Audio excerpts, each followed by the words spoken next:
Well, welcome to our online meeting. Today is Saturday, October 28th, 2023. I'm Johnny Adams, and special thanks goes to Miles Jacobs. Miles does an outstanding job setting up and managing these meetings, and if it weren't for him, we wouldn't have as many as we do. I've been exceedingly busy lately, returned from a week of traveling.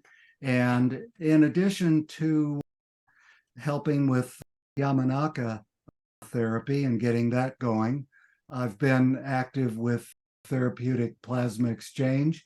And I got to tell you, of all the therapies I've done, and I've done a great many of them, it achieved the best objective plus the best subjective results ever. There's a great controversy over young plasma infusions, and we're going to find out. But we are today lucky to have Dr. Irina Conboy as our speaker. Her main topic is their recently published work, Failed Tests of DNA Methylation Clocks and Development of a Noise Barometer for Measuring Epigenetic Pressure of Aging and Disease. That sounds like very important work. And after that, as I understand, she and her husband, Mike Conboy, both of them are very accomplished scientists, will be doing and discussing a study about the benefits of plasma donation only. And I'm hoping to work with them on that. So I'm going to turn the floor over to Dr. Irina Conboy. Hello, everybody. Thank you for attending this journal club on Saturday morning. And thank you, Johnny, for giving me this opportunity to discuss with all of you our recent findings. So I would like to mention that feel free to interrupt with short questions and clarifications. I only have really 6 slides.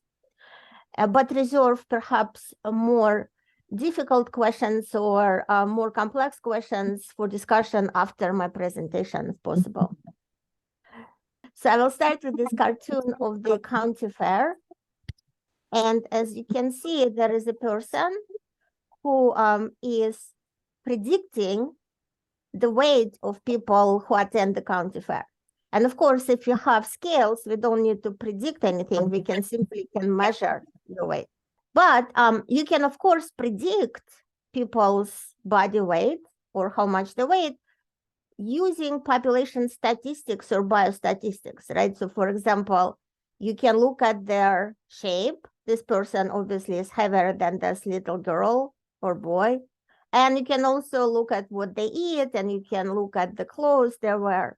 And so we can have predictions of body mass or how much we weigh, or if we discover the scales, we can have more exact measurements. And what I'm going to tell you today shifts the paradigm from predictions or aligning everybody based on some statistical parameters to actually measuring age, and furthermore, not just chronological age, which we already know, but really biological age.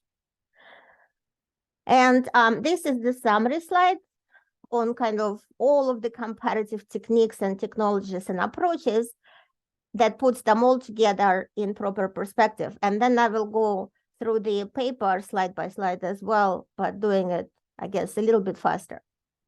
So many of you have seen this line where each dot is an individual, and they're remarkably close to linear progression of their age or health scores, if it is phenoage, or pace of aging, if it's another clock, or grim, if it is grim age, how soon they're going to die. And usually researchers who use elastic net regression models, which, by the way, that's how this line is generated, they start right here. They basically show you this nice straight line, and everybody's saying, wow, does it really mean that as we go through life, day by day, our DNA methylation or epigenome changes like an evenly ticking clock?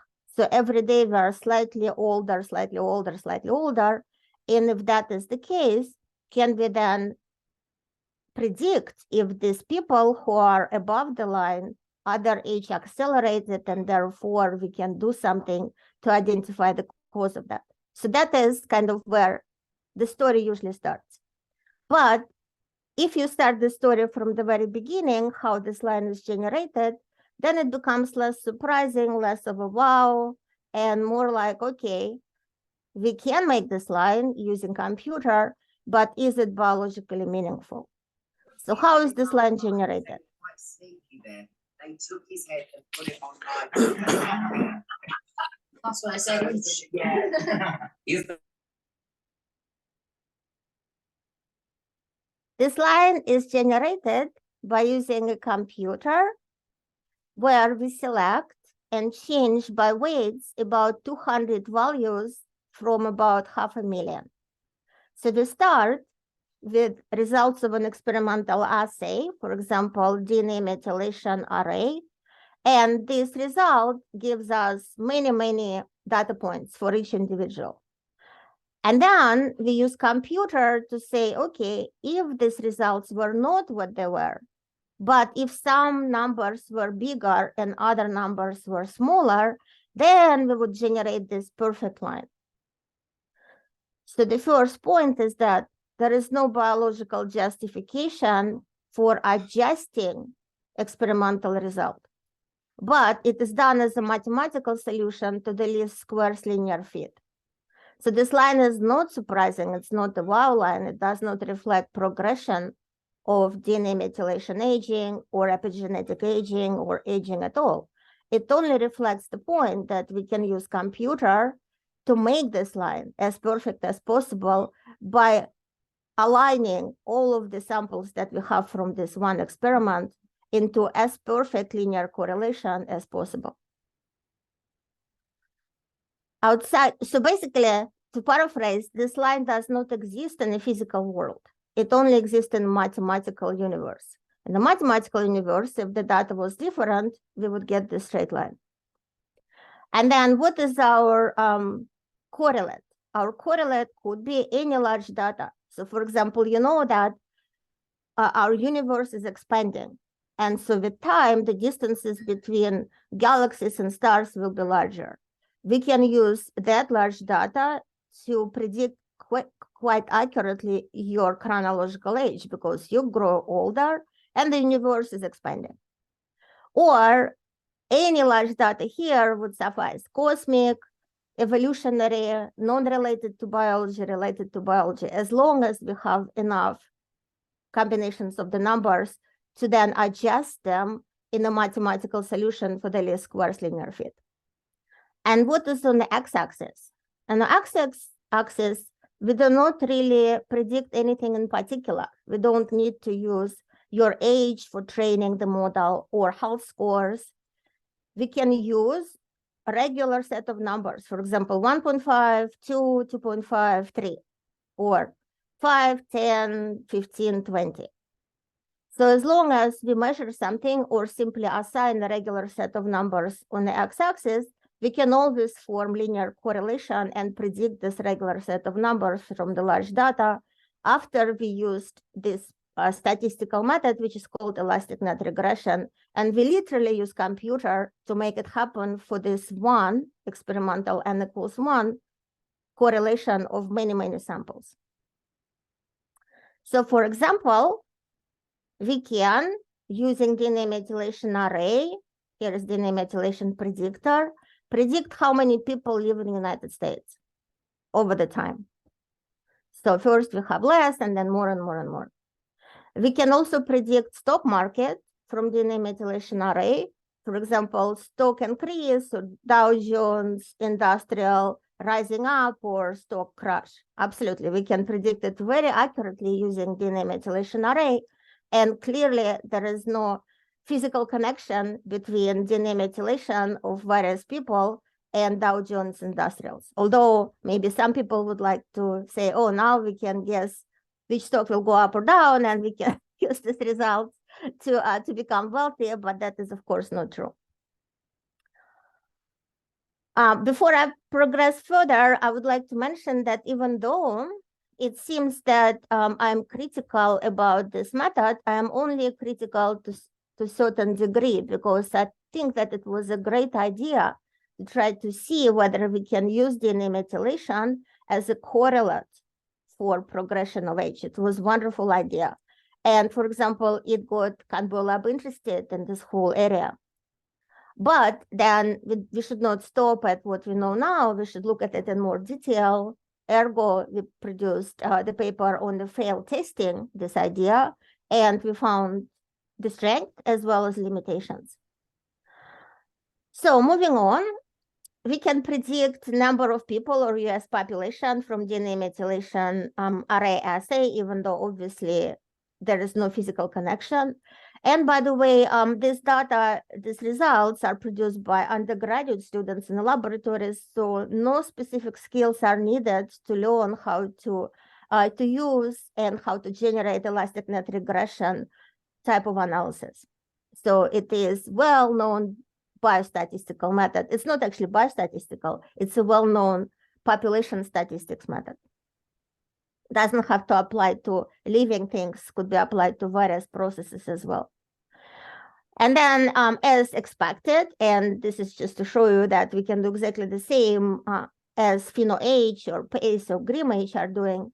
Once you train your clock on how many people live in the United States, you can use exactly the same parameters, the same selection of features and the same weight adjustments to also predict age of the people. And by the way, this prediction has extreme accuracy. As you see, the Pearson's R is 0.97, so it's very close to 1. We only need 149 cytosines for that, and our median error is very low, which is 2.6. Median average error, mean average error. Basically, that tells us how far off we are from the straight line on average throughout the whole chronology. So that kind of shifts gears from the idea that we discover that our aging or biological aging or DNA methylation changes are linear. We do not discover it. We actually construct linearity using well-known statistical approach. We construct it. Then the question becomes different. The question becomes, okay, we constructed it here, and as soon as we start using elastic net regression, linear correlator builder, any meaning disappears. There is no more physical meaning between what's on the y-axis and what's on the x-axis. There is no meaning. We simply build this linear correlator. Now, is there a meaning? Then it becomes a question. And typically, all of these results are shown with experimental n equals 1 to say that look how accurate it is, but we literally use computer to make it accurate for this one experiment. And what we did in the paper, we expanded it to experimental n equals 6. So we built the model as was done by Steve Horvath, by Hanam, Vadim Gladyshev and other people. So we build the model based on what is published already. And as you can see, it is not very challenging to do. But then we tested it on 6 different data sets or 6 different studies, which were also done for the same chronological age. So people were either young or middle-aged or old, the same age progression. And they were done for healthy people as compared to people who have different diseases.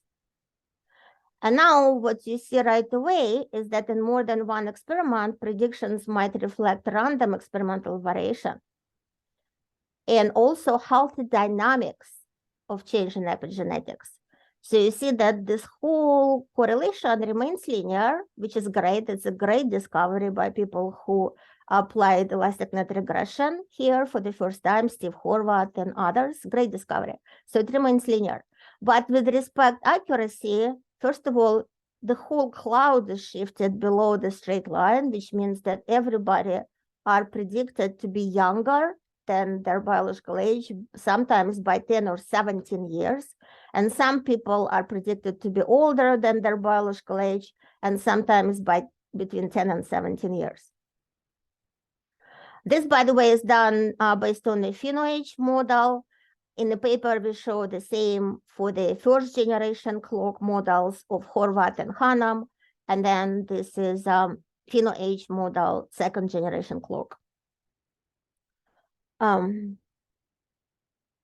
Morgan Lavin, I think, Morgan Lavin, yes, to give her credit. And PhenoH was supposed to be more biologically significant because it is not the chronology that was used for training in PhenoH, but it was health scores. If people had stroke or heart attack or diabetes, and health scores were given regular set of numbers assignment. So going back to the first idea, it doesn't matter what is here, as long as those numbers, as long as your training variables is designated as the regular set of numbers, you are not really predicting anything in particular. You are simply predicting the regularly changed set of numbers. Could be biological age, could be what you think is biological age, it could be levels of proteins, it could be chronological age that you can look up on your driver's license and then predict it again. So this whole prediction, I mean, this whole approach in general works well, right? Because people who are younger are low and then middle-aged and then old. And then looking into more details into this, why that happens, we found out that you cannot use random set of numbers to generate this linear progression or linear correlation or linear predictor. You need to have at least weak linearity in the original epigenomic data. And weak linearity is, of course, is the ground truth. We know that epigenome of young people is very different from epigenome of old people. There are hundreds of papers published on that for different cell types. And by the way, all of this is done on the blood cells or peripheral blood mononucleated cells or PBMCs. So we know that you start with one value and we end up with another value. As long as we know that, by definition, we can build linear predictors. But what we don't know, how do we go from A to B? Do we go linearly or do we go in interesting shapes of biological aging? Because elastic net regression basically says we don't care about progression from A to B. They could go in different shapes and progressions. They could be plateaus and peaks and valleys. We are going to erase all of that and make it into a straight line.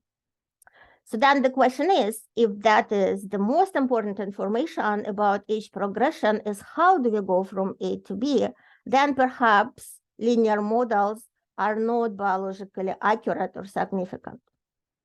And in support of this hypothesis, then if you compare the change in predictability or change in age acceleration or deceleration between blue dots, which are people who are healthy, and red dots that are patients with different diseases, as you see, there's complete overlap, which was a huge surprise.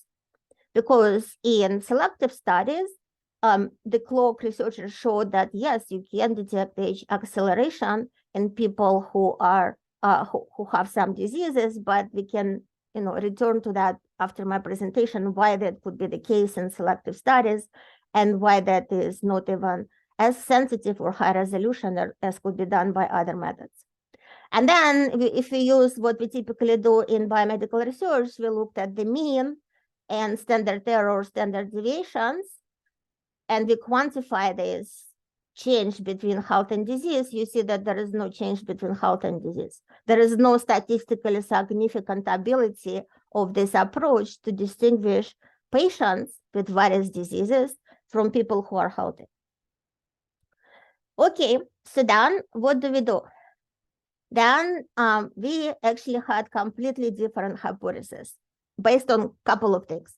First hypothesis is that it is not the change in the levels of DNA methylation, whether it is more methylated or less. And it is not a change in the levels of the protein. It is not a change in the levels of gene expression that biomarks aging and disease, but it is dysregulation of those processes. And you probably already know, being in this gerontology research group, that biomarkers of aging were searched for a long time, for many, many decades. But the search is not really very successful, right? So there are hundreds of millions of dollars spent to see what biomarks aging and disease. And for diseases, we know it very well, right? We know what biomarks type 2 diabetes, for example, what biomarks Down syndrome. But for aging, we could not identify definitive biomarkers of aging when we looked at the change in levels. And therefore, there is this even whole argument whether aging is a disease because we don't know biomarkers. So approaching that, we then hypothesize that aging and disease are biomarked not by the levels of gene expression of proteins, but their noise, or the standard deviation or the distance from the healthy young mean of specific noise detectors. So in this hypothesis, levels of genes are levels of gene expression is not important, but dysregulation of particular genes is super important. So the genes or proteins become detectors of the noise, and it is the noise itself that is a biomarker of aging. So elastic net tells us how to get the straight line between X and Y in the mathematical realm. But in the physical or biological realm, we do not age linearly, not as an even ticking clock, but we have clearly intervals of youthful healthy plateaus and transition to less health with aging. That is the second part of our main approach. So we do not age linear. You guys all know that you do not age as evenly ticking clock, right? So you start with this nice head of hair, and hair is shiny and glossy, and it has certain color. And then we end up with like much less hair, and the hair is gray, and we have to dye it regularly, at least for women. So how did it happen? Did it happen because every day we lost one hair, and every day one hair became slightly grayer? No, it did not happen like that, right? We had nice healthy plateau, and then we lost this health after we stopped. We didn't actually stop. After we failed to repair our organ systems at the critical point. And then there could be incidents of bad diseases. And after that, we do not age linearly either. We have exponential increase in our aging. So, so thinking about, again, biological truth and biomedical significance, nowhere there from the 90 years of data, it says that we age linearly or there might be a clock for aging. So therefore, we call it barometer. So what is our barometer built on? As I mentioned, it is built on the increase in noise. So this, for example, is a result of DNA methylation array for one cytosine out of many, many cytosines that you have in your genome. And beta values mean that the cytosine is methylated more or less. So if it is methylated more, it will be there, and methylated less, it will be here. And so this cytosine is almost unmethylated because it's close to zero. Each dot is a person. And you see that the cytosine is, on average, is unmethylated in most of the people. So if I draw the horizontal line here through the population, the average methylation will remain very tightly regulated, regardless of whether people is 25, 27, or 70. So on average, it is very important epigenetic information in that cytosine, the gene that it resides in the promoter of the gene that should be tightly regulated because it is vital to be always tightly regulated.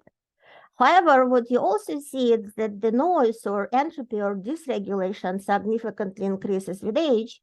So we have this kind of fanning effect. So can we then quantify this? Can we quantify biological entropy and therefore shift gears into the novel understanding of what biomarks aging, and furthermore, use the primary unadjusted data? Not building a model, but saying, can we build a scale, so to speak? Can we build a barometer that will measure or quantify the pressure of aging and disease of an organism? And so the answer is yes. And furthermore, quantification, not prediction and not adjusting anything by weights, reveals the natural curve of how we age. That's natural curve for biological aging. So we start with low noise, then noise increases. This is years of age, right? And then we have plateau where we are relatively healthy. And if you would like to say who is older, who is younger here, it will not be really significant or accurate because biologically this is not much difference. There is some, but not much. And then unfortunately we use this plateau and noise increases again, and sometimes then exponentially.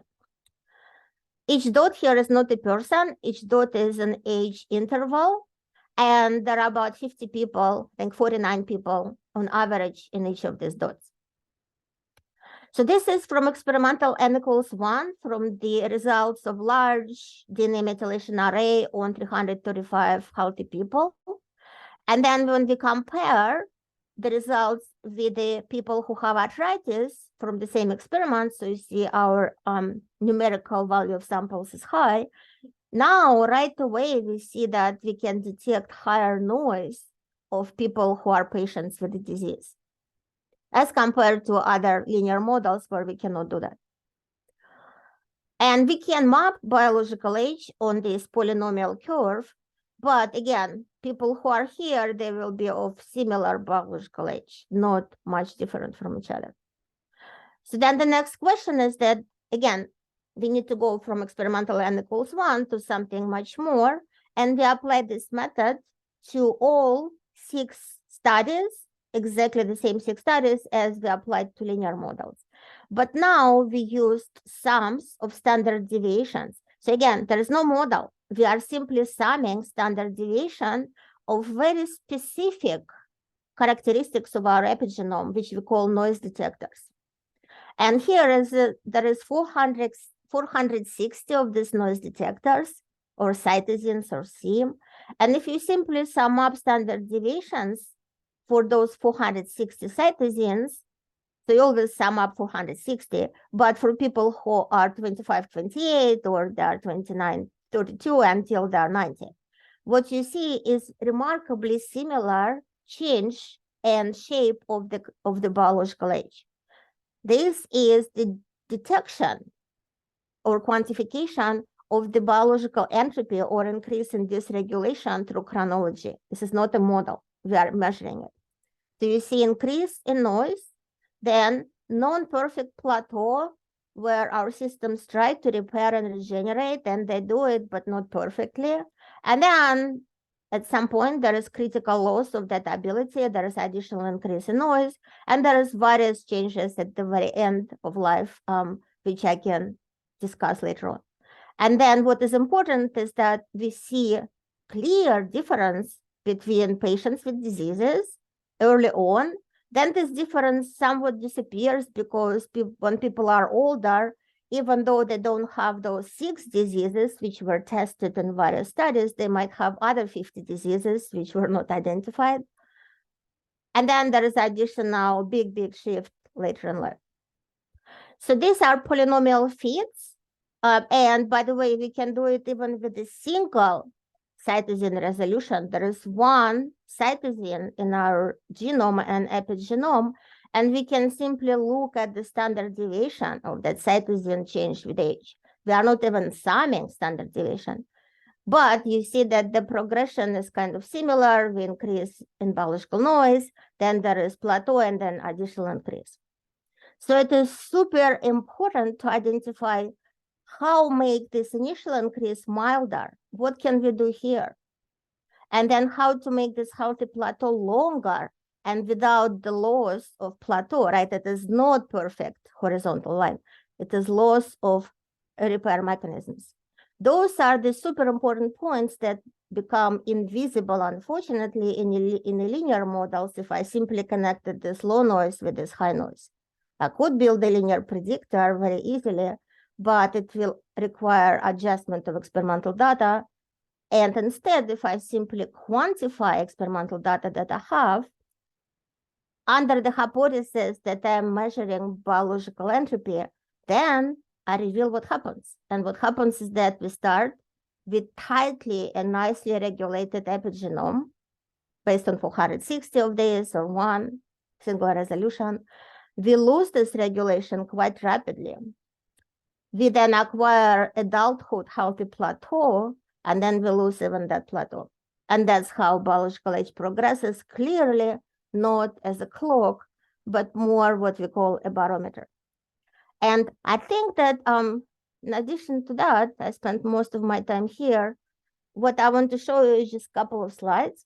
First of all, when researchers who work on clocks tell us that they can distinguish health and disease, it is because we can distinguish health from disease much better if we do not use linearization of the data when we do not put it in a straight line.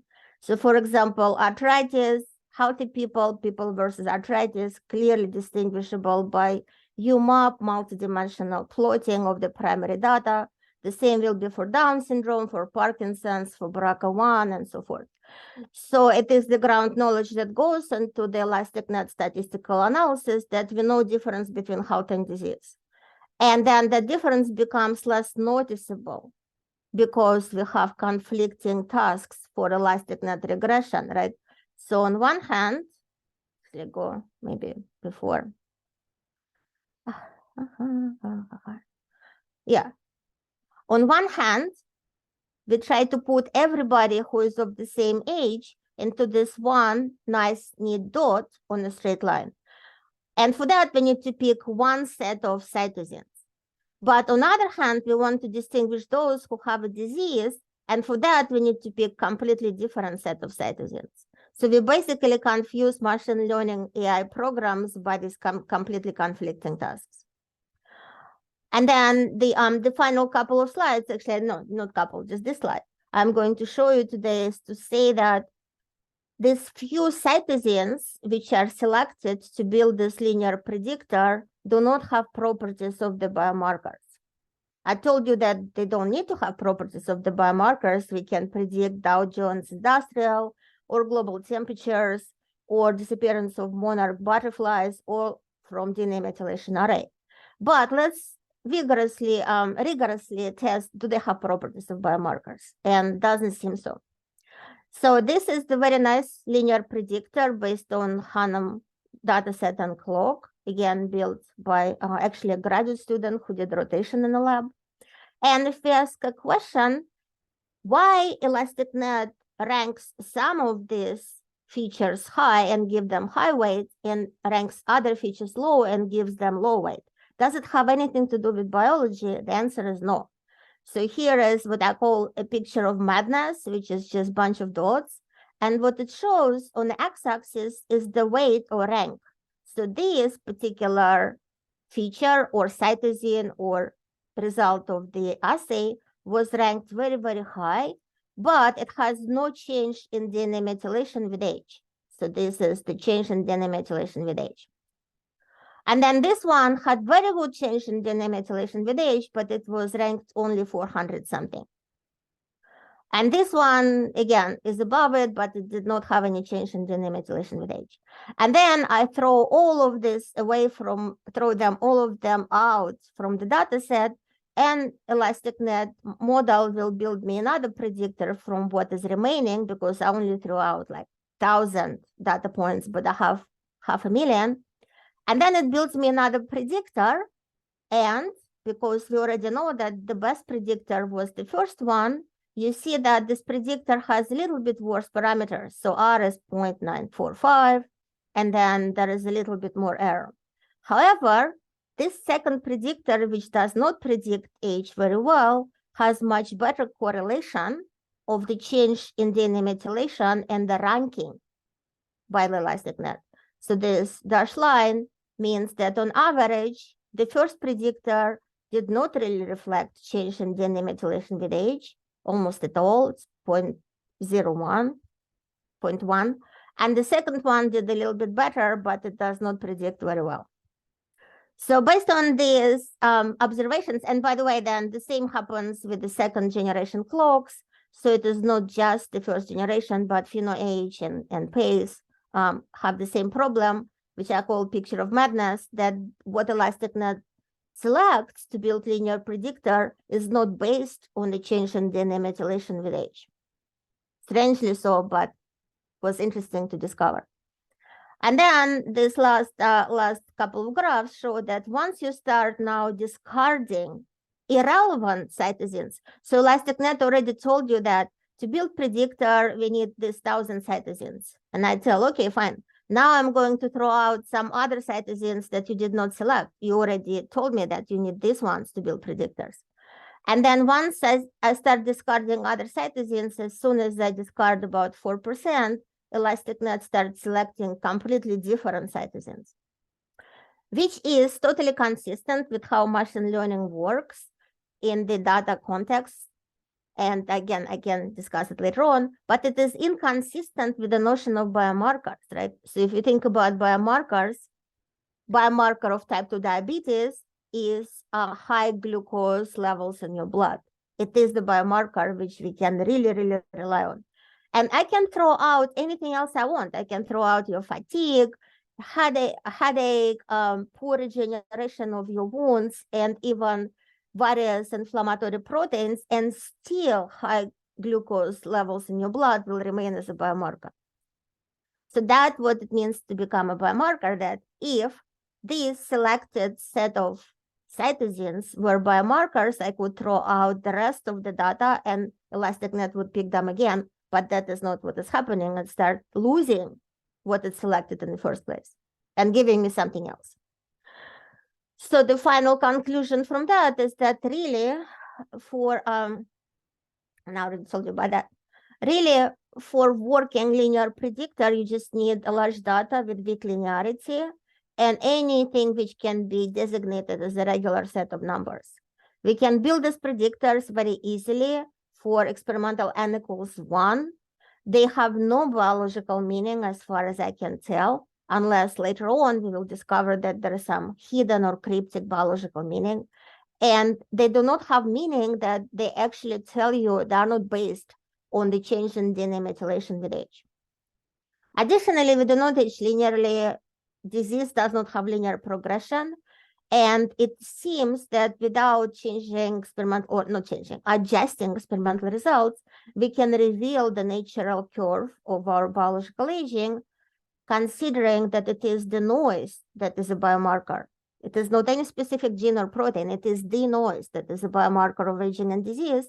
And we can identify detectors of this noise. And the detectors are patented by UC Berkeley in a couple of IPs. Okay, so I stop here. Thank you so much for your attention. Let me know if you have any questions. Outstanding. Thank you, Dr. Irina Conboy. That's amazing work. Questions, anyone? I see there's some chat questions. Yep. Where's my chat? Oh, some chat. No, I saw chat. Yeah. No, there was. Okay. But got it. Yeah. I saw just one chat question right now. What's the difference between acetylation of histone and demethylation of DNA? Can chromosome imprinting be used for aging? So that is kind of the general biological question, right? So what happens is that the turning genes on and off starts with the DNA methylation, specifically at the 5th position of the cytosines, where we add methyl group. And but when I say we, I mean DNA methyltransferase enzymes. There is DNMT1, which maintains the patterns we already have in cells, and DNMT3A and 3B that set up new patterns, for example, when stem cell differentiates and self-renews. So then this methylated DNA then allows other proteins to bind to it and then change histones, for example, by acetylation or by the methylation of the histone H3 on lysine 27 or lysine 4. So DNA methylation is the first step. It does not necessarily tell you that the chromatin is closed or open, but it is in itself a good guess that it will be closed or open.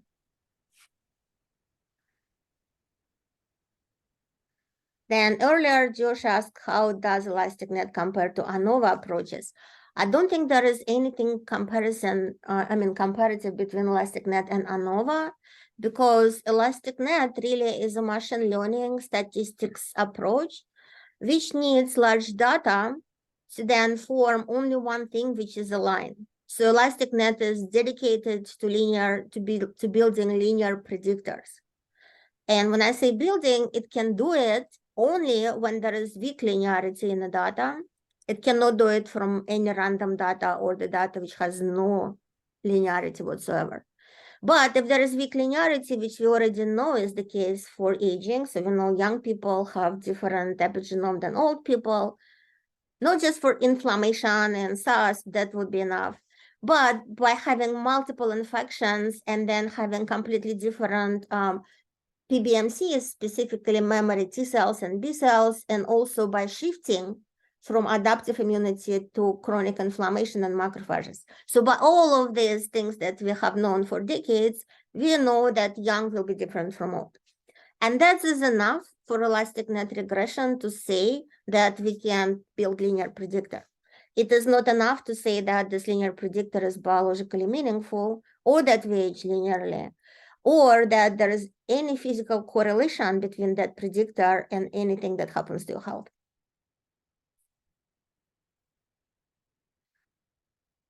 All right, so where do aging clocks go from here, given your findings? I don't really know, but it will be up for those researchers. I hope that they basically start improving what they're doing by applying additional machine learning methods. That would be my kind of guess. That there is also, random forest, and then there is neural networks, and many things could be done. But I hope that they will get away from this idea of first literally using computers to make a straight line, and then telling you that the straight line is actually meaningful. It is very meaningful in mathematical universe. We don't know if it is meaningful in the universe that is physical in which we live. Might still be good for forensics. Oh yes, Mike mentioned here, it would be great for forensics because absolutely, we can relatively, reasonably accurately say that the perpetrator or the victim were of a particular age. But I would not really, start looking people up based on that. I would certainly do much more high precision experiments, not just, looking how one probe, one piece of DNA attaches or adheres to another piece of DNA, but actually doing sequencing. Because all of the elastic net clocks and data is based on this high throughput method, which is called DNA methylation arrays. And it is excellent method if you want to analyze many, many samples at once, but it is not high precision. So for like forensic type of analysis, I would suggest also doing bisulfite sequencing, normalized by non-bisulfite, when you can actually say for sure, yes, there is a cytosine there and it has CH3 group or not. Okay, Robert has his hand raised. And then I have more in chat as well, yes. Yeah. So Rob, yeah. Yeah, so I'm Robert Cargill. I apologize for not putting my last name on when I entered the Zoom room. My first question was whether I'm understanding this correctly, that is it right to think of this then as the dispersion in the gene silencing for biologically relevant gene promoters? No, there is no No. dispersion of any sort, right? There is nothing on average that changes. So let's think about it as what we call housekeeping genes, or vital or critically important genes, without which no cells can really function. So from the beginning that we are born, and we don't actually know what happens in embryonic development, that's an interesting point. But let's say from beginning we are born, and then, no, not when we are born, when we reach adulthood. So we stop growing and we are young adults, 25 to 28 years old. From that time point until we are dead, these genes should be in a particular state. They are always open or always closed. There is no dispersion. And then unfortunately, then in one person from another person, there is noise or dysregulation. So on average, they remain tightly regulated. But with age, in more people, they become less regulated. And when they're closed, they become open. When they're open, they become closed. Okay, So, maybe I'm just misusing the term dispersion then. I would think of that as dispersion, where I'm supposed to have a certain subset of genes silenced, and some of them are no longer silenced. And if I were to look at that across a grouping of cells, I would see that it is not uniformly silenced the way it should be. Or not uniformly open as way it should be. Right, right. Right? Okay. And- Exactly.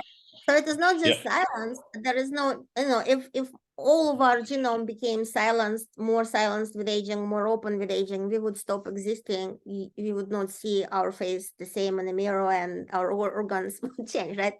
So that is clearly not happening. But if there is a noise and some dysregulation, as you mentioned, either upward or downward, so it's more silenced or less silenced, then that causes this noise in organ systems, and it causes the noise that makes us prone to aging and disease. Yeah. Mutations can affect the readings that you get from these assays to measure DNA methylation. The model that I'm referring to here is the ICE mouse, the inducible change to the epigenome model. That in that model, they demonstrated, I believe, that we discussed it after the chase. We discussed it in our journal club on the Conboy. Okay. So we are familiar with the model very well. What Okay. I am questioning is that what is the mechanism, right? Or what is the innovative mechanism?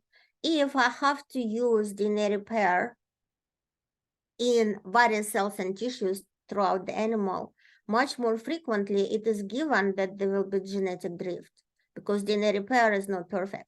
It is given, right? We know that before doing the experiment. And if that is the case, then it is also given that the organism will be less healthy and will age faster. All of that is given. Now, so you're saying that, are you saying then that non-coding right, non-error generating double strand break? Right. Exactly. I'm saying exactly that because I'm activating repair mechanisms, and that involves many different enzymes, and they don't have 100% high fidelity, I of course will have genetic drift. I do have it. I already know that. And I have many other perturbations in cells, because any cell which has to constantly activate DNA repair mechanisms is different in many biological ways from a cell that does have to do that. So that is additional potential possibilities of what is happening. In any situation, when you introduce a huge additional, really genetic transgenic permutation to a system, you expect negative consequences most of the time. Now, whether it relates to epigenetic noise, doesn't have to. So a good metaphor is that if you have a satellite on orbit, you don't have to spoil it in any particular way. It will simply decay through entropy and eventually crash and burn. Does it make sense to you? That we don't have to, right? It's also just, there's just not that many double strand breaks. There's like, probably less than one per chromosome. Exactly, right. Right. And then even in an old cell. That's true. And then when we measure what happens, it's not that many, but then also many of the clocks use your blood, and blood cells are very specific. They are almost like exception to the rules, because every time you have an infection, they have to proliferate en masse at the progenitor state, and they do not have high fidelity DNA repairs. They have non-homologous end joining, where we just meant repaired broken DNA. They do not have homologous DNA recombination. So so it is given that our peripheral mononucleated blood cells will reflect aging, and that will be due to genetic changes, because there will be accumulation of genetic mutations. First of all, DNA damage and mutations every time that you get the flu. It is given. However, does that apply to any other organ systems, and what causes epigenetic noise or other noises? My opinion is that it is really entropy. It is that we live in an entropic environment. We eat and breathe, and therefore we use our mitochondria. And every time we do that, there is a danger of damage to our macromolecules, such as proteins and nucleic acid. And so once you do it for like 70 years, yes, you start noticing that system is not perfect, and we have repairs which are not perfect. But again, all of that, I do not know, we all bring this little piece of puzzle and we put it into this big puzzle with billion of pieces, right? So once all puzzle is assembled, I'm sure that everybody's data will make perfect sense. David Sinclair's data will make perfect sense. And it will hopefully will be enhanced by the use of noise barometer and vice versa. I see something else. The chart that illustrates the plateaus and fast changes started and ended exactly on the first and last data point, seemingly making the slope that immediately followed preceded this point be exaggerated. What about data before age 30 and after age 70? Excellent question, right? So we did start our young age noise points or quantifications with people who are between 25 and 28 years old. Because when people are younger, so they're, for example, 5 years old or 10, or even before 25, their immune system undergoes still development and, let's call it. So we still develop all our repertoire of B cells and T cells. There is isotype class switching. And so there is a healthy noise. So when we are children, and particularly for immune cells, It's represented in epigenetic change, exactly. right? Yeah. Remember that the noise or change in epigenome doesn't have to be bad. It could be very, very good because stem cells differentiate and self-renew. Or, for example, we still develop T cell receptors and B cell receptors, and then the cells go to thymus to undergo thymic selection. All of those will be changed in gene expression and epigenome, which are healthy. So we then decided, okay, so then what is the healthy adult, which is stop growing, and we can say, okay, this is the lowest noise that we can detect when we are still young, and we started with that age. With respect to the end, we are just limited by the data sets that we have. So if people only were 70 in the experiment, that's where we'll end. If they were 90, we will go to the very end. So we did not really limit the upper end of the curve. And by the way, in all of our studies, all of our quantification, we have never seen that young people would have higher noise than old. That is something that came out objectively, is that you can do whatever you want. You can look at standard deviation, some standard deviations, the absolute distance from the mean. And whenever you do that, young people or their cells, Even elastic net. even an elastic net, but not predicting something, but measuring something, noise always increases with age. And so we were happy to identify the detectors of that phenomenon.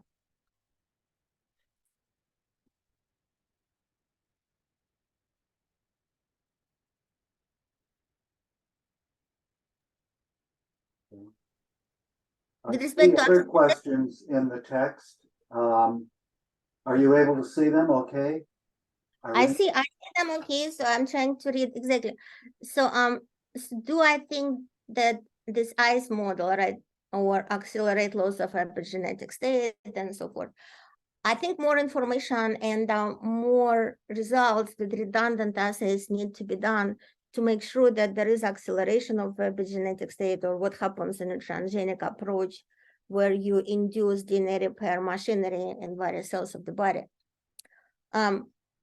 But what I think is very important, and what noise barometer quantification of primary data would be able to tell people, is that you are on a healthy plateau. Don't worry. What you are noticing is the just dynamics, healthy dynamics of your epigenetic change. For example, you want to exercise or drink coffee. You are still on a healthy plateau. Or, unfortunately, you have left the healthy plateau. You are already moving upward where you should be on a plateau. So go to a primary care physician and do the tests. Or even better, we have this rejuvenative treatment and you are now longer on a healthy plateau. So it will not really tell you, oh, today you are 2 months older. Tomorrow you are 7 years younger, which could be from random experimental variation or healthy dynamics. It will tell you that yesterday, today, and tomorrow, and next year, you are still on a healthy plateau. And by the way, your healthy plateau is not decaying. It does not go upward. It remains more horizontal, so very, very good. Or it is decaying. So kind of, kind of in the realm what you can Right, get. or Right. we'll measure your apparent biological age, but tell us how old you are. Exactly. So that's another what the point Mike brought up is that in some commercial approaches to these clocks, people are asked to tell them how old you are, and then they will tell you back how old you are, right? For any FDA approvable diagnostic, there should be sample randomization and blinded sample analysis, right? And so what we believe with the actual measurement based on standard deviations of the noise detectors, we don't need you to tell us your biological age or your age. We will tell it to you because this is extremely reproducible. So one polynomial curve of aging is similar to another polynomial curve of aging. We don't know that, but that is the next frontier. Can we do it? Can we then have FDA approvable diagnostic?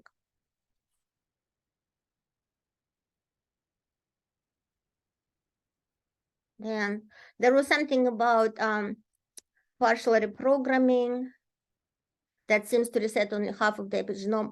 So for partial reprogramming, I learned a lot from Carlos Bustamante at the summer 2023 Pfizer symposium. There was Carlos and Tom Rando, Anne Burnett, Mike Conboy gave a great talk. And so what Carlos told us about partial reprogramming is that, interestingly, it only affects just a few cells in the animal. So even though when you measure various organ systems, they seem to be younger, when you look at how many cells were reprogrammed with this method, it was very few. And so then the question that I have is that, did the mouse become younger because of those couple of cells, or did it become younger because they produced and secreted something rejuvenating, which of course will be along the lines of our approaches, which is kind of systemic connection to aging and rejuvenation.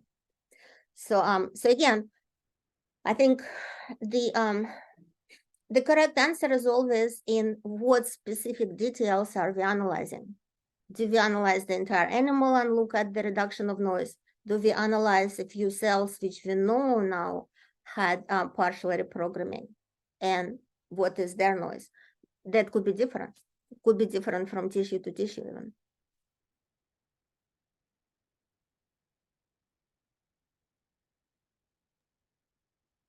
We have some other There are many questions. questions there, yes. And I think I'm losing the track of questions now. I apologize. So there is lifespan is related to DNA mutation, right? Absolutely. I think that ultimately, lifespan of different animals, I think. Or I don't know what the question is. I think that overall we have accumulation of DNA damage and mutations because our repair mechanisms are not perfect. And there will be some critical genes that when they are damaged and mutated, that will afflict critical organs, such as function of the liver, blood-brain barrier, and so forth. And ultimately, I think it's a valid theory of what causes our demise. Can we reverse it? Potentially, but do we need to go all the way to the nucleus and reset something epigenetically?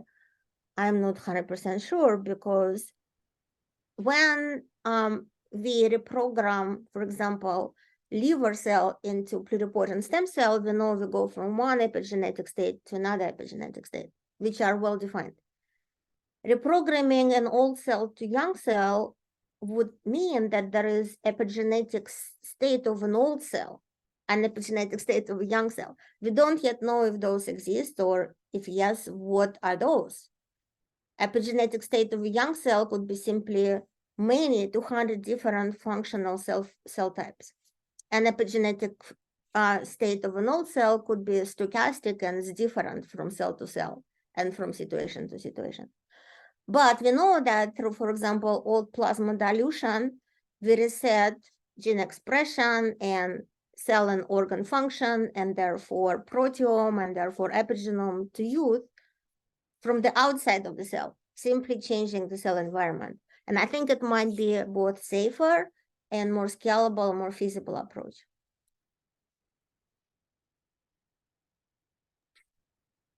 Yeah, let's see. Physicist perspective, entropy is a red herring, really. Entropy is a red herring. I thought it's the second law of thermodynamics. Who tells that entropy is a red herring? That's me. So I'm trained as a physicist, and the way living things distinguish themselves from everything else in the universe, we are open systems, and we take in free energy, which is the opposite of entropy, from our food, and we dump our entropy into the environment.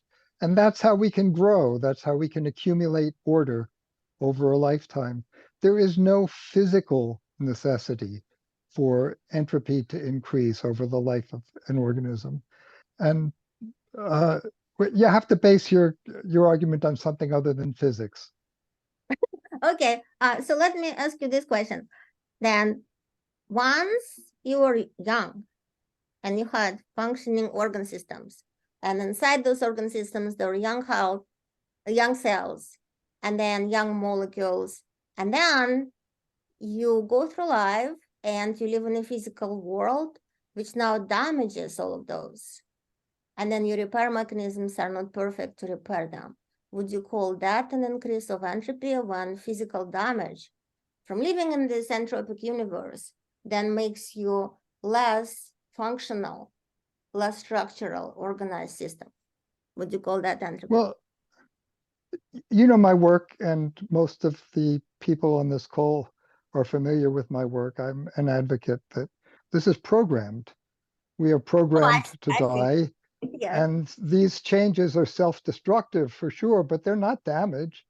This is the way the body programs itself as a form of suicide. Yes, okay. Maybe if you were salmon, but we are not salmon. We are regenerating systems. And what from our work, you know, and our colleagues as well, is that what happens is that we always live in an entropic world and we are slightly degraded. But when we are young, our repair mechanisms are overpowering the cell death and degeneration, and we do not notice that much. And at some point, our regenerative capacity, or specifically properties of tissue stem cells, are inhibited because the differentiated damaged tissues ironically produce too much TGF-beta and other molecules and inhibit abilities of stem cells to produce new tissue.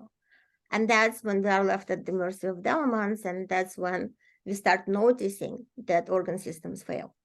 I don't know of any reputable example of programmed organismal death which applies to humans or it could many be, other it could mammals, be, right? maybe this isn't the Yeah, venue. I wrote a whole Yeah.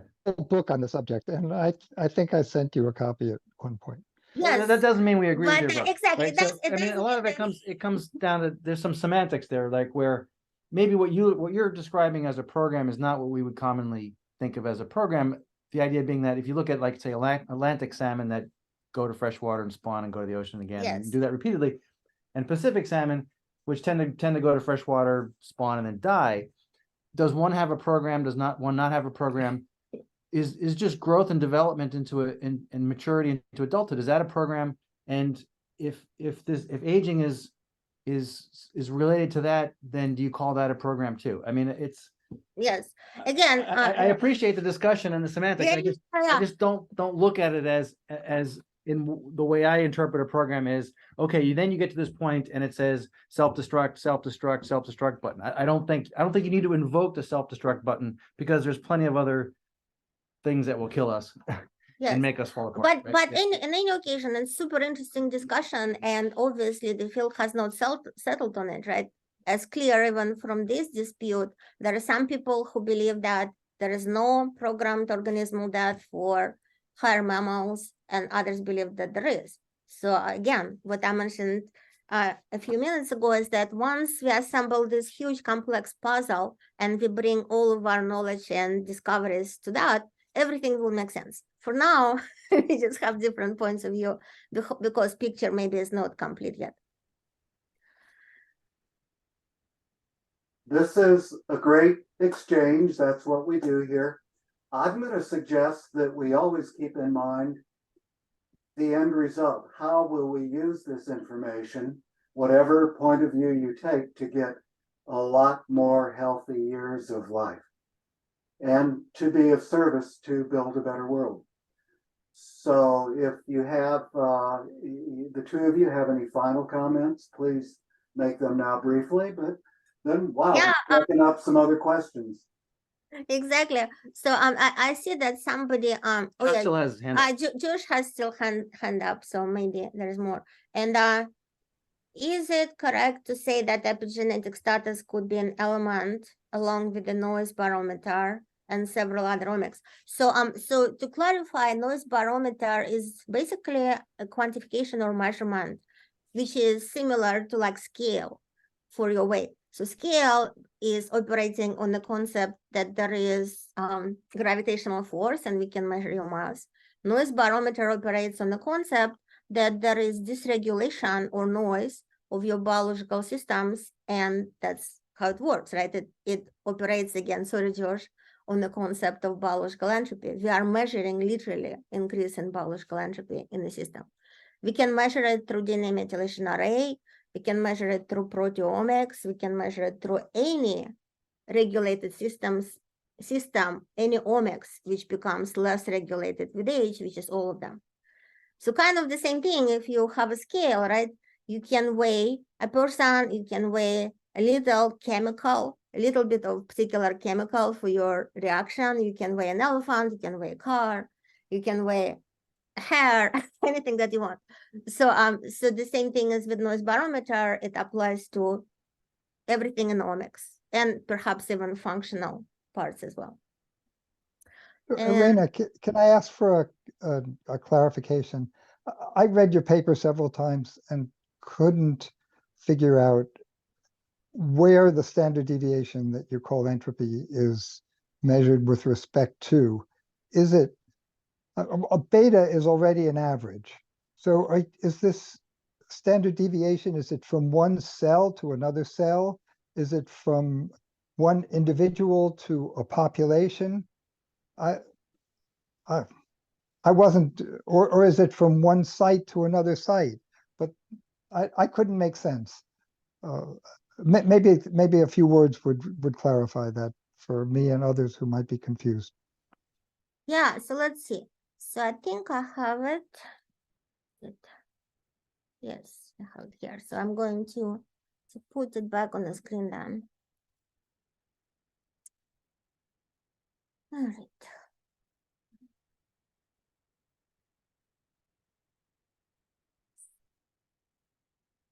Okay, so everybody, so we start with the DNA methylation array on bulk cells or tissues, typically done on blood. And the technology is that we have two pieces of DNA. One can continue, such as that we detect color. Another one is your genomic DNA, which is amplified and split into pieces. And we look at the stickiness or attachment of one piece to another. So if they do not stick to each other, so there is no hybridization, you don't see any signal. If they stick very well, you see a green signal, for example, or there could be various perturbations. And if it is something in between, you see some shade of green. And for all of these probes, those pieces of DNA called probes, there is also probe errors, right? So they can, it's supposed to stick to one part of the genome, but they stick elsewhere. So this is the high throughput, not very high precision assay. Then you then have a bunch of these optical signals which come from the instrument, and you would like to then make sense out of them. So you process your data.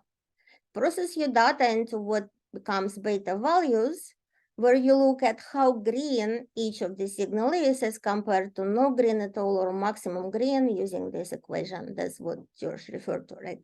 So you have your signal as compared to sum of minimum and maximum, the least green and the most green. So you basically then grade every one of these signals as in relative terms. That's already not very precise information on methylation of cytosine, which never was, but it gives you relative information how green as compared to no green at all or maximum green this particular signal is. Then, if it is maximally green, it means 1, and it means that your cytosine is methylated, but it's also a gas. or 0 means that it is not methylated, which is also a guess. Sometimes experiment does not work well, so there is no good distinction between no green and maximum green, for which there is alpha value. So this is a beta value, there is alpha value, which allows you still to assign a relative signal intensities. So that's what you start with before you do elastic net regression. So then in elastic net regression, then you align everybody and you form linear predictor, which I already mentioned. So this is not an average. No, this is basically an assignment of your signal based on what is the maximum and minimum for a particular experiment. This is the beta value. All of what we measure is beta values. So then, and this is, for example, beta value here. So this is a beta value of one of these probes. In the whole experiment, there are about 500,000 of these. So you generate 500,000 beta values for each person. Here, it is one probe, and you see that beta value, the way it goes, is very close to 0. So it is most likely not methylated, but it's a bunch of educated guesses. We don't really know. So then here, on average, the beta value remains close to unmethylated in the entire population of these people. So each dot is a person. But the regulation decays with time, so it is almost unmethylated here. And then it is either much more methylated or much less methylated there when people are older. So then, Josh, what can we do with that? We can identify 460 of such signals throughout the whole experiment, which on average have the same beta values, and we can sum up 460 standard deviations per each age group. So this is 460 summed standard deviations for people who are 25 to 28. And the standard deviation sum is here as low. And then here is the same sum of 460 standard deviations, but for people who are 64 to 68. And you see that the standard deviation becomes higher. Then, if we do not select those cytosines which on average are tightly regulated, we just apply this method to the entire array. We then get this random pattern of these dots. So if you use all 500,000 standard deviations and we sum them up for people who are young, middle-aged, and old, there is no pattern. But if we apply this logic that this is for vital critical genes, which on average remain the same in their beta value, but standard deviation increases with age, and we sum up standard deviations, we see this progression of increase in biological age. By the way, there is another interesting information here for this 143,000, which was asked by our reviewer. So our reviewer asked us, if you do not look only at kind of flat beta values, the ones which reflect no change on average, but you look at all of them. You look at the cytosines which remain flat, cytosines which increase in methylation with age, cytosines which increase in methylation with age. Look all of them. What will happen? And what happened is that there is about 1/4 of the cytosines which are measured by this DNA methylation array experiment, 143,000, which have kind of similar progression of aging. So they start with low noise and then have plateau, but now because there are too many of them, plateau is not visible, and then they have additional increase in noise. So the long story short, we are summing standard deviations of cytosines, which we call noise detectors. And those cytosines are noise detectors because they are critically important for us and on average have the same beta value through chronology. And we see this curve. We can detect it with a single cytosine resolution, similar curve. Or if we ask a different question, out of all of our epigenome, how much of that becomes noisier, it's about 1/4. Any other questions, Josh? Oh, thank you so much. This is something I had failed to understand for a long time. I have been thinking about methylation for a long time, starting with the beta values.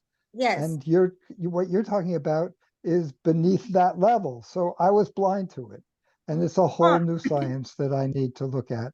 Well, And just in the last few minutes, you've opened me up to that. Thanks so much. You're welcome. and as usual, Josh, you ask great questions because Mhm. I mean, our understanding of physics is probably limited. And one of the things I think I remember is that as entropy increases, the state is more probable. Yes. So we're assuming that as we see divergence in beta values, that's a more probable state and more entropic. And that might not be the case. It might be that with age, having an increase in divergence of beta values is more probable, right? Does that mean that's more entropy or not? I don't know. I mean, Exactly. All at this- what No, level? your understanding is right on. And Right. yes, the more probable state is the one with the higher entropy.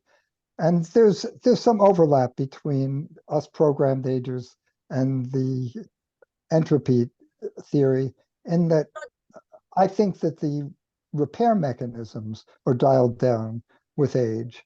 So we expect that damage accumulates with age because it's no longer being repaired, and that it's that lack of repair that's Yeah, that's and from our programmed. point of view, the So- cells that have good repair are not participating in organ and tissue maintenance Exactly. with age, right? Exactly. So And Yes. and that is kind of, the exacerbation of the damage that we have.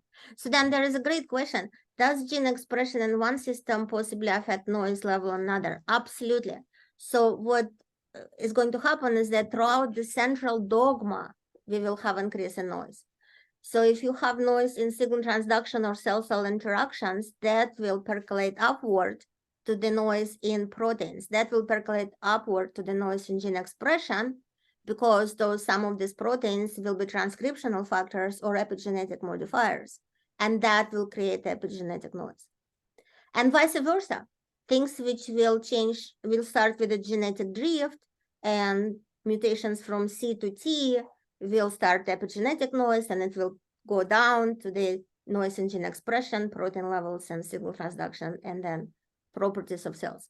So this is absolutely wonderful question. And then it brings about the solution, which we don't need to develop something, go all the way to cell epigenome and change it in kilograms of our body mass, which is not possible and is not safe.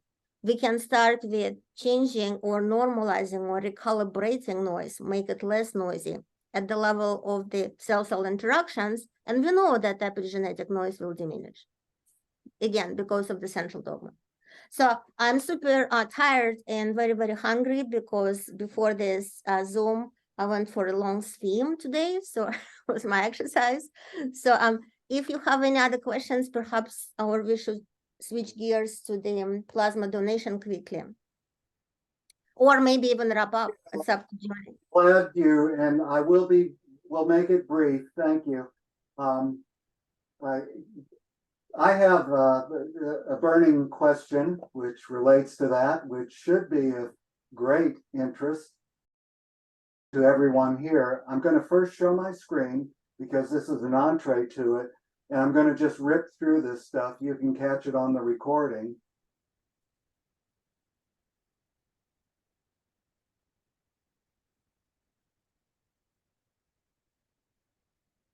As many of you know, Dr. Irina and Dr. Michael Conboy did a study for therapeutic plasma exchange, and they have presented their data. I had about a year ago a TPE procedure where 2 liters of plasma were removed and replaced with saline plus albumin. This document you can find on the agingintervention.org website. It describes the process for those of you who want to do this, and I'll explain in a moment why you will. Dr. Milgram, if you're here in Southern California, Dr. Milgram did it for me, and he trained with and was certified by Dobry Kiprov. But basically, I'm going to get to the results. Now, I felt a little weak for about 3 days, but there's an explanation for that, and that is that my body was surely regenerating the things that were lost in the therapeutic plasma exchange, in the plasma removal. 2 individuals, 3 actually, who were my close associates, did not experience that, but everyone's different. They did experience positive results. For about 4 to 6 weeks, I could consistently remember 10 digits on the human benchmark number memory test. I can normally remember about 8 or 9, but I can tell you, going from that to 10 is a big deal. I had shortly after, a life extension research panel. They calculated the Levine-Horvath phenotypic age versus chronologic age. I was 12.65 years younger, and I had had a pre-test. Given this test, I was just shy of 4 years younger than I was before. Now, the younger one, the one before, I wasn't as low as I usually was. So I'm going to say it must have been at least about 2 years. This is not precise science. This is n equals 1, n equals me. I'm just sharing this with you, what my results were. I had a very busy day. I really rose to the challenge the following Tuesday. Here's where the rubber meets the road. More than anything, lately, I've been focusing on functional testing. So here I use a high intensity interval evaluation on my elliptical machine out in my garage. I achieved a new personal best, 119 strides in 25 seconds. Normally it's lower, but so something like a 12-15% increase may not be a big deal statistically, but ask an athlete what a marginal increase in their performance of, say, 12% would mean to them. They would say it's huge. I became more interested, this is the subjective part, interested in the vigorous physical activities I was active in my late 20s and early 30s. And doctors Irina and Mike had presented the paper on plasma protein shifts towards youth. I did not do those tests, but I just took it on faith that my results would be much the same. Now I'm almost done here. There is a question, you can go and donate plasma, and there it's been said that there are very positive effects. And I'm segueing into what Irina is about to talk about. Hopefully Mike will talk about this too, trying to be brief. I did some research on the benefits, in this case to young donors, of donating plasma. I'm a member of the Apheresis Society, and when I was at the Gene and Cell Therapy Conference, they had a presentation on the health effects, and basically I'll share this with you. I'm not going to go through it now, but I can share it with you later. Just shoot me an email. But their data showed that there were not negative effects of many plasma donations over a lifetime. There is discussion about bad effects or downright exploitation of young people, of those who want to have young plasma infused into them. We'll get to that some other time, but I asked ChatGPT what are the biological health benefits of a 20-year-old donating plasma, and it gave positive results. I'm going to scroll through this, and I'm going to get off the stage.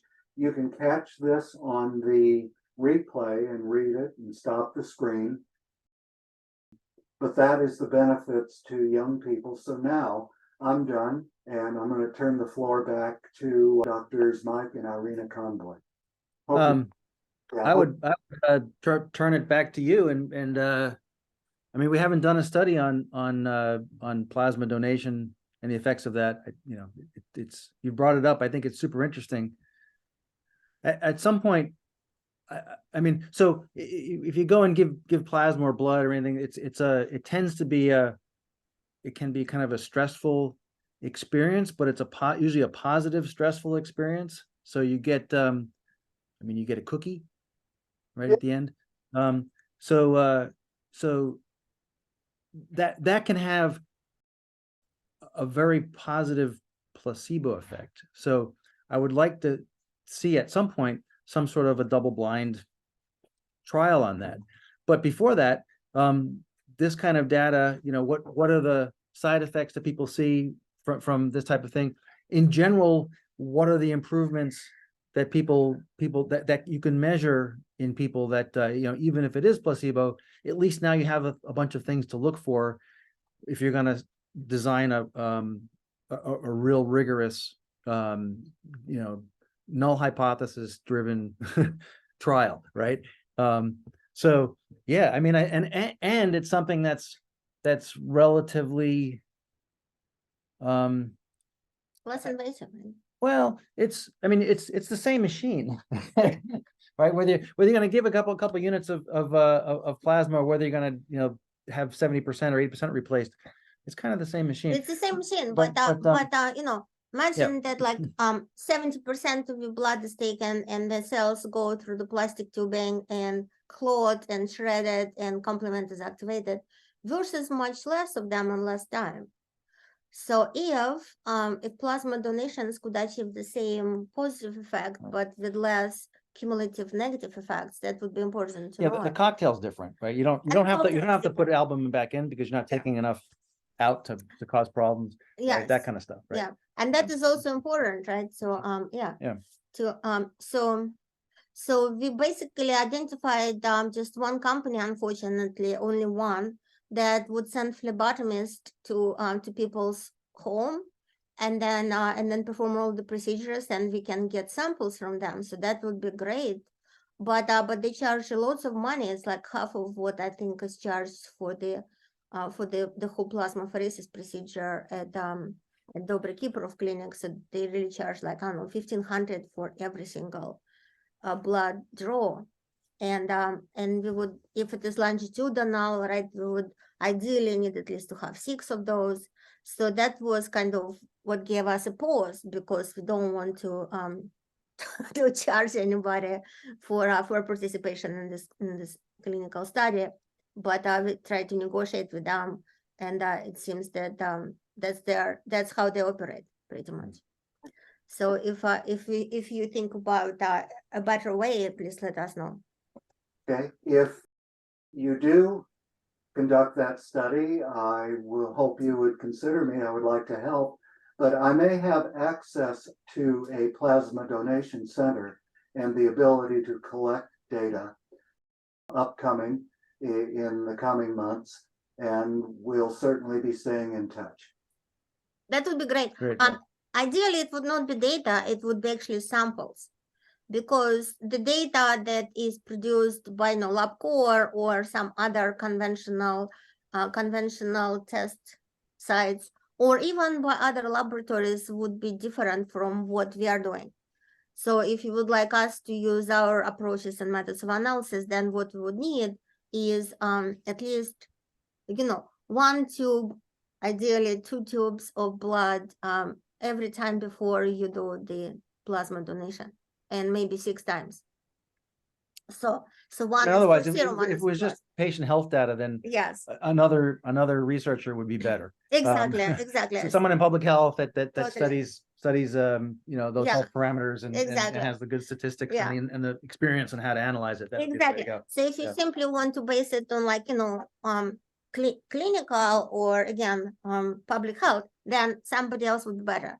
If you want to apply our measurement of biological age using age noise barometer, using proteomic rejuvenation or resetting and so forth, then we would need samples. We would need blood samples, and not many of them, but not right after plasma donation, but right before. So if you go for the first time to the center, and before you donated any plasma, they collect your blood. Then you go a second time, and before you donate any plasma, they collect your blood. And it's basically around 0, 1, 2, 3, 4, 5, 6. That would be, I think, super important for multiple reasons, like scientific reason. Do we need really to drop the levels of age-elevated proteins so much as to drain you out of 70% of your blood?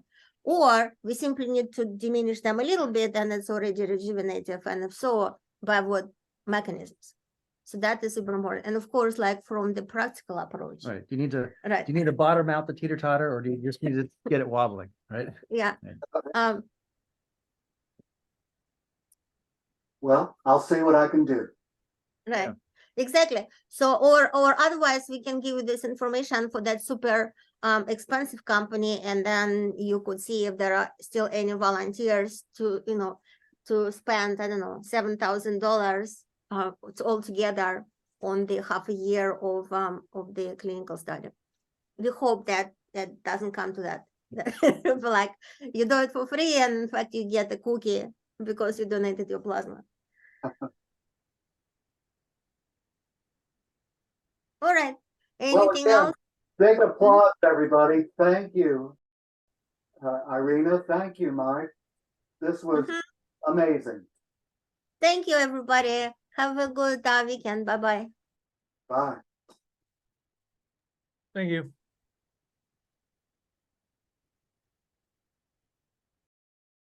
What's next?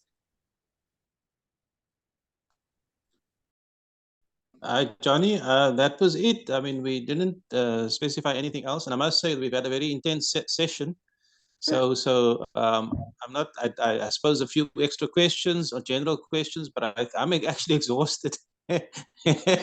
She gave such a lot of information. It's quite intense. Thank you. No, I don't see any other questions on TPE. Just some general questions, but yeah, very nice, very nice. Excellent. Okay, that's all for now. Thanks for joining.